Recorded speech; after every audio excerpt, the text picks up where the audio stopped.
Lucky phone पर उसकी माँ की आवाज पहचान गया था। मैं जल्दी आ जाऊंगा माँ, बस पढ़ाई खत्म होते ही आ जाऊंगा, लकी ने कहा। उसकी आंखें डबडबा आई थी। इससे पहले कि वो आगे और कुछ बोल पाता, उसकी माँ ने कहा, बस अब कितना पढ़ेगा, तू अब जल्दी से आ जा, मैंने तेरे लिए एक लड़की भी ढूंढ रखी है, माँ ने कहा। और ये सुनते ही लकी के होश उड़ गए। वो डिंपल के सदमे से अभी बाहर भी नहीं निकला था और उसकी माँ उसके लिए लड़की ढूंढ रही थी। माँ मैं अभी क्लास में हूँ, आपको थोड़ी देर बाद फोन करता हूँ, लकी ने आगे की बात से बचने के लिए कहा और फोन रख दिया। फिर वो क्लासरूम में आ गया। लकी तुम ठीक हो ना, साक्षी ने लकी के कंधे पर हाथ रखते हुए पूछा। उसे सच में लकी की चिंता हो रही थी। लकी ने उसकी ओर देखा और मुस्कुरा दिया। साक्षी ने हल्के हाथ से उसके कंधे को सहलाया और बोली, देखो वैसे अब इसमें पछताने जैसी कोई बात नहीं है। डिंपल का असली चेहरा हम दोनों के सामने आ गया है। अगर ये थोड़ी देर बाद आता ना तो दर्द ज्यादा होता, इसलिए जो हुआ ठीक ही हुआ। तुम्हें ऐसी लड़की के लिए परेशान नहीं होना चाहिए लकी, कोई जरूरत नहीं है तुम्हें दुखी होने की। लकी ने सिर्फ हाँ में अपना सिर हिलाया और अपनी मुस्कान को और थोड़ा सा बड़ा कर लिया। साक्षी के उसके कंधे पर हाथ रखने की वजह से लकी को अच्छा महसूस हो रहा था। कम से कम उसके आसपास कोई तो था जिस पर वो विश्वास कर सकता था। हाँ यार तू चिंता मत कर, तुझे इस डिंपल से भी अच्छी लड़की मिलेगी, देख लेना, प्रीतम ने दूसरी तरफ से उसके कंधे को थपथपाते हुए कहा। लकी को अब सचमुच काफी अच्छा लग रहा था। अच्छा चलो, आज हम तुम्हारे आजाद होने का ना जश्न मनाते हैं। मैं अपनी तरफ से तुम्हें ट्रीट दूंगी। कॉलेज के बाहर कहीं चलें?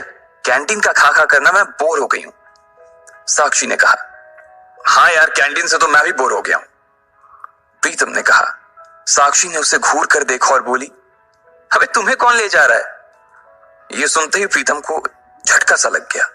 वो जानता था कि साक्षी बहुत ही साफ और सपाट बात करने वाली लड़की थी, लेकिन एक दिन वो उसकी इसी साफ गोई का शिकार हो जाएगा, उसे अंदाजा नहीं था। नहीं मैं तो खुद भी नहीं जा रहा था यार, मुझे तो निम्मी से मिलने के लिए जाना था। मैं तो बस बता रहा था कि मैं भी बोर हो गया हूँ कैंटीन का खा खा कर, प्रीतम ने अपनी ओर से सफाई देते हुए कहा। हाँ लेकिन ट्रीट तुम मुझे नहीं, मैं तुम्हें दूंगा, पर आज नहीं किसी और दिन। और इस बार हम उस चमन पाव भाजी वाले के पास नहीं जाएंगे, उससे थोड़ी दूरी पर सामने वाली लेन में जो रेस्टोरेंट है ना, सन एंड मून, वहां चलकर खाना खाएंगे, लकी ने कहा और अपनी जगह से खड़ा हो गया। साक्षी ने जब उसके मुंह से सन एंड मून का नाम सुना तो उसके कान खड़े हो गए। उसे उम्मीद नहीं थी कि लकी को डिंपल के जाने के बाद इतना बड़ा झटका लगेगा। जितना पैसा लकी 10 दिन में कमाता था, साक्षी ने सुना था कि सन एंड मून में उतना पैसा सिर्फ एक बार में ही पूरा हो जाता था। उसे विश्वास नहीं हो रहा था कि लकी इतना बड़ा कदम उठा लेगा। वो झिझक कर हंस पड़ी और बोली, हाँ ठीक है, मतलब ठीक है, मैं इंतजार करूंगी। वैसे तुम एक बात बताओ लकी, मैं ना अभी तक सन एंड मून के अंदर गई नहीं हूँ। साक्षी के चेहरे पर हल्की सी शर्म आ गई थी। साक्षी को लगा कि लकी ने सिर्फ जज्बात में बहकर यह बात बोल दी थी कि वो उसे सन एंड मून में ट्रीट देने वाला था, लेकिन उसे मालूम नहीं था कि वो साक्षी को जिंदगी भर भी अगर वहां खिलाता तो भी उसकी जायदाद पर कोई असर नहीं होने वाला था। ठीक है तो फिर मिलते हैं, फिर बाय लकी, साक्षी ने कहा और वहां से निकल गई। इधर प्रीतम और उसके दूसरे दोस्त भी उसे अपने साथ लेकर कैंटीन की ओर आ गए। जैसे ही वो कैफेटेरिया में दाखिल होने वाले थे, अचानक से गर्वित रुक गया। उसकी आंखें उसके फोन पर गड़ी हुई थी और एक पल के लिए फोन को देखने के बाद गर्वित ने कहा, भाई साहब ये अमित ने ग्रुप चैट पर अपनी फजीयत करवा ली यार। खोलो अपना ग्रुप चैट, खोलो अपना हॉस्टल वाला ग्रुप, देखो क्या लिखा है इसने। लकी और प्रीतम ने तुरंत अपना फोन निकाला और हॉस्टल वाला ग्रुप खोल लिया। हालांकि लकी ने हॉस्टल छोड़ दिया था और सिर्फ डिंपल की वजह से वो एक छोटे से कमरे में रहने के लिए आ गया था, फिर भी उसने हॉस्टल का ग्रुप नहीं छोड़ा था और न ही प्रीतम और गर्वित उसे ग्रुप छोड़ने देना चाहते थे। गर्वित की बात सुनते ही तुरंत लकी और प्रीतम ने अपनी जेब से फोन निकाला और देखा। अरे बाप रे, कितना बड़ा गधा है ये, लकी ने उन दोनों से कहा। अमित ने उस ग्रुप में एक मैसेज भेजा हुआ था जिसमें लिखा था, दोस्तों आज से तुम्हारा भाई अमित सबके सामने ये ऐलान करना चाहता है कि तुम्हारा भाई फिर से सिंगल से मिंगल हो गया है। सबके सब जल्दी आओ हॉस्टल, आज का लंच तुम्हारे भाई की तरफ से है। चलो अच्छा है, किसी को तो लड़की मिली, वैसे भी इसका अकेलापन झेला नहीं जा रहा था, लकी ने कहा। चलो चलो हॉस्टल चलते हैं, साले की आज जमकर खींचेंगे, प्रीतम ने कहा। गर्वित और प्रीतम तो आगे बढ़ गए, लेकिन लकी वहीं रुक गया था। वो उनके साथ आने में थोड़ा सा झिझक रहा था। अबे क्या हुआ, तू क्यों रुक गया, भूख नहीं लगी है, गर्वित ने पूछा। लगी है यार, पर तुम लोग जाओ, मैं यहीं कुछ खा लूंगा। लकी ने अपनी नजर बचाते हुए जवाब दिया। अरे अब यहाँ किसके साथ खाएगा? तेरे साथ खाने वाली तो भी किसी और के साथ खा रही है, इसलिए चलना भाई, हमारे साथ खा लेना। वैसे भी अमित ने पूरे ग्रुप को बुलाया है और पूरे ग्रुप में तू भी तो आता है। प्रीतम ने कहा। हाँ, पर लकी के पास इससे आगे कहने को कुछ नहीं बचा था।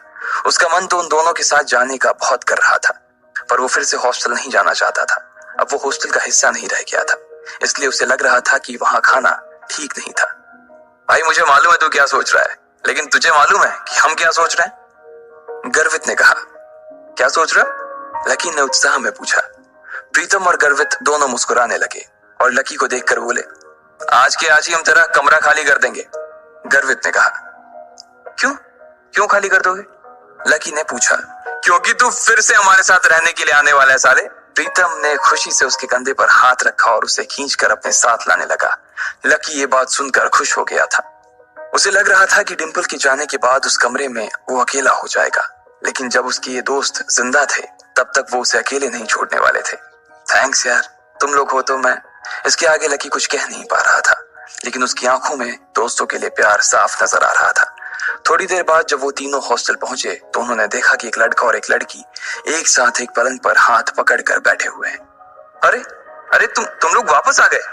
अमित ने चौंकते हुए लड़की का हाथ छोड़ा और तीनों को देखने लगा। अमित का कद हॉस्टल के बाकी लड़कों से लंबा था। उसका शरीर दुबला और सुडौल था। वो खेल कूद में बहुत अच्छा था। बेबी ये मेरे दोस्त हैं। दोस्तों ये मेरी बेबी, मेरा मतलब है मेरी गर्लफ्रेंड है रोशनी, म्यूजिक सीख रही है। अमित ने कहा और रोशनी ने सबको हाई किया। फिर अमित बोला, रोशनी ये मेरे रूममेट्स हैं, गर्वित, प्रीतम और लकी। लकी अब हमारे साथ नहीं रहता, लेकिन हमारे दिल में अभी भी जिंदा है लकी, है ना लकी? अमित ने थोड़े मजाकिया अंदाज में कहा। हाँ अमित भाई, पहले नहीं रहते थे, लेकिन अब भाई साहब हमारे साथ फिर से रहने के लिए आ रहे हैं, इसलिए आपने इनके बिस्तर पर जो वे प्रोटीन के डब्बे जमा रखे हैं ना, उन्हें जरा हटा लीजिए। गर्वित ने कहा। ये सुनते ही अमित का चेहरा खुशी से खिल गया। वो चाहता तो यही था कि लकी, जो कि उन सबकी जान था, वापस आ जाए, लेकिन वो ऐसे अचानक से वापस क्यों आ रहा था इस बात का उसे अंदाजा नहीं था। इसलिए उसने पूछा, पर क्या हुआ भाई, लैंडलॉर्ड से लड़ाई वड़ाई हो गई क्या? नहीं यार, ऐसा कुछ नहीं है, लकी ने धीमी आवाज में कहा। प्रीतम समझ गया था कि लकी को आगे की बात करने में शर्म आ रही थी, इसलिए इससे पहले कि अमित आगे कुछ बोलता, प्रीतम ने उसका बचाव करते हुए कहा, अरे भाई लाइफ है, कभी धूप कभी छांव, चलता रहता है, तू ज्यादा सवाल मत कर यार, पलंग खाली कर यार जल्दी। प्रीतम ने कहा और रोशनी की ओर इशारा कर दिया। अमित समझ गया था कि वो उसके सामने इस बारे में कुछ बात नहीं करना चाहता था। अमित ने भी कुछ नहीं कहा और उन पांचों के बीच एक खामोशी छा गई। अमित ने उस चुप्पी को तोड़ते हुए कहा, चलो तो फिर आज रॉबिन्स कैफे पर खाना खाने के लिए चलते हैं, रोशनी की रूममेट भी आने वाली है, तुम्हें और किसी को बुलाना है? लकी तो डिंपल को बुला देना, वो भी आ जाएगी। अमित ने जैसे ही ये कहा, गर्वित और प्रीतम उसे गुस्से से देखने लगे। प्रीतम ने तो अपना सिर ही पकड़ लिया था। अमित की मोटी बुद्धि में उसके छोटे छोटे इशारे कभी नहीं घुस सकते थे। ये बात वो अच्छी तरह से समझ गया था। इधर लकी और डिंपल के बारे में सिर्फ उन तीनों को ही नहीं, बल्कि पूरे हॉस्टल को पता था। अमित को यह बात मालूम थी कि लकी डिंपल को कभी किसी अच्छी जगह खाने पर नहीं ले जा पाता था, इसलिए उसने सोचा कि उसको ये मौका भी वो अपनी तरफ से ही दे दे। अब इससे पहले कि प्रीतम लकी की घाव को ढकने की कोशिश करता, उसने खुद ही उसे कुरेदते हुए कहा, अमित मैं और डिंपल अब साथ नहीं है यार। तुम और डिंपल साथ नहीं हो मतलब? ये कब हुआ यार, और कैसे? अमित ने लकी से पूछा। उसका मुंह सवाल पूछने के बाद भी खुला का खुला ही रह गया था। अब जो हो गया सो हो गया ना यार, सब आज ही जानना है क्या तेरे को? गर्वित ने उसे फटकारते हुए कहा। अमित समझ गया था कि इस बारे में बात करने के लिए सही मौका नहीं था। अमित हमें निकलना चाहिए यार, मेरी रूममेट्स का मैसेज आया है कि वो लोग निकल चुकी हैं। वो लोग पहले से ही बहुत भूखी हैं और अगर हमने उन्हें वेट कराया ना तो वो मुझे ग्रिल करेंगी यार, रोशनी ने कहा। हाँ अब ऐसा है तो प्रीतम जी, गर्वित जी और लकी जी, आप अपने अपने कपड़े बदलो। प्रीतम तू लकी को कुछ बढ़िया से दे देना यार, और प्लीज सब लोग जल्दी तैयार हो जाओ, हम लोग बाहर इंतजार कर रहे हैं, अमित ने कहा और रोशनी का हाथ थाम कर बाहर आ गया। इधर प्रीतम ने कमरे का दरवाजा बंद कर लिया था। अमित और रोशनी कमरे के बाहर थे, जहां अमित बार बार कमरे के दरवाजे की ओर देख रहा था। वहीं रोशनी अपने हाथ बांधे और मुंह फुलाए बरामदे के उस पार देख रही थी। जब अमित की नजर रोशनी पर पड़ी तो वो समझ गया कि कोई तो बात थी। जिस तरह से वो हाथ बांध कर खड़ी थी, उससे साफ समझ आ रहा था कि रोशनी को किसी बात पर तो गुस्सा आ रहा था। क्या हुआ बेबी, कुछ हुआ है क्या? अमित ने पूछा। नहीं कुछ नहीं यार, बस ऐसे ही। रोशनी ने कहा और अपना चेहरा दूसरी ओर घुमा लिया। बोलो ना बेबी, क्या हुआ? मेरी कोई बात बुरी लग गई क्या आपको? अमित ने फिर से पूछा। रोशनी ने एक बार के लिए उसे देखा और फिर एक गहरी सांस लेते हुए बोली, तुम्हें ऐसा नहीं लगता कि तुम्हारे ये जो रूममेट्स हैं ये बहुत ही एवरेज हैं? मतलब तुम खुद को देखो ना गर्वित की शक्ल अच्छी है, ना प्रीतम की पर्सनालिटी में कोई अपील है, और चलो लकी तो फिर भी थोड़ा बहुत अच्छा लगता है, लेकिन वो जिस तरह से रहता है, जिस तरह के कपड़े पहनता है, उससे साफ दिखता है कि उसकी जेब टाइट है। अब ऐसे लोगों को मैं अपने रूममेट्स के सामने कैसे ले जाऊंगी यार, बताओ? अमित को उसकी बात सुनकर मन ही मन काफी अजीब लगा।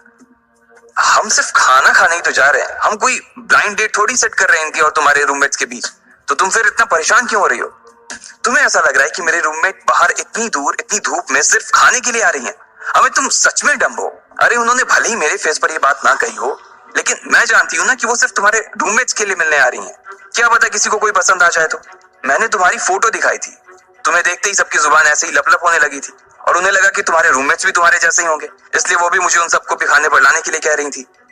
रोशनी ने चिढ़ते हुए कहा, हाँ बेबी सॉरी, मुझसे गलती हो गई, मैंने तुम्हें बताया नहीं कि मेरे रूममेट्स बायोलॉजी सेक्शन से हैं। अमित ने कहा, असल में वो था सपोर्ट कोटा से, लेकिन वहां पर जगह नहीं थी, इसलिए उसे लकी की डोरमेट्री में शिफ्ट कर दिया गया था। अब इससे मैं क्या करूं? तुम ये सब मुझे अब बता रहे हो, मैं लंच ही कैंसिल कर देती हूँ, बोल दूंगी कि अमित का ट्रेनिंग सेशन शुरू हो गया है। रोशनी ने फिर से चिढ़ते हुए कहा, अरे नहीं यार नहीं, प्लीज ऐसा मत करो। अमित ने उसके आगे हाथ जोड़ते हुए कहा, अगर ऐसा हो जाता तो प्रीतम और गर्वित उसकी नाक में दम कर देते। वो दिखता पहलवान सा था, लेकिन उसे इन दोनों से बहुत डर लगता था। तो फिर ठीक है, अब वहां इनके साथ जो कुछ होगा ना उसके लिए तुम मुझे ब्लेम मत करना प्लीज, रोशनी ने कहा। और इससे पहले कि अमित उससे आगे कुछ कह पाता, रोशनी का फोन बज उठा। हेलो, हाँ कोयल, अच्छा तुम लोग पहुंच गए? हाँ, इतनी भी क्या जल्दी है यार, जब तुम मिलोगे तो खुद ही देख लेना। अच्छा तुम्हारे सिर पर चोट? अच्छा ठीक है, हम बस आ ही रहे हैं, रोशनी ने कहा और फोन रख दिया। ये कोयल वही कोयल थी जो आज सुबह ही लकी से बैंक में टकराई थी। वो रोशनी की बहुत अच्छी दोस्त थी और इन सब में सबसे अमीर। इतने में गर्वित, प्रीतम और लकी कमरे से बाहर आ गए। इधर 3 सुंदर सी बन ठन के आई हुई लड़कियां एक टेबल पर पहले से ही बैठी हुई थी। उनकी शक्ल, सूरत और कपड़े देखकर ये पता चल रहा था कि वो पैसे वाले घरों से थी। उनमें से एक लड़की का चेहरा छोटा और गोल सा था, आंखें बड़ी बड़ी और चमकीली सी थी। उन तीनों में सबसे सुंदर वही थी। कोयल, तुम्हारे सिर पर लाल सा क्या लगा हुआ है? कहीं कोई चोट वोट लगी थी क्या? एक लड़की ने कोयल से पूछा। कोयल ने तुरंत अपना फोन निकाला और फिर अपने सिर पर लगी चोट को देखने लगी और कहा, हाँ यार, आज सुबह मैं अपने पापा के साथ न्यू सिटी बैंक गई हुई थी, तो वहां पे गधे से टकरा गई। इतना बेवकूफ आदमी ना मैंने अपनी जिंदगी में नहीं देखा, मन तो कर रहा था उसका मुंह नोच लूं, कोयल ने कहा। अब इधर कोयल लकी को कोस रही थी, जबकि दोनों इस बात से अनजान थे कि फिर से उनका सामना होने वाला है। आखिर क्या धमाका होगा जब कोयल और लकी फिर से एक दूसरे के सामने आएंगे? क्या वो लकी की इंसल्ट करेगी, वो भी उसके दोस्तों के सामने, या फिर लकी उससे इस बार जवाब देगा? आपको क्या लगता है, क्या होंगे इन सभी सवालों के जवाब?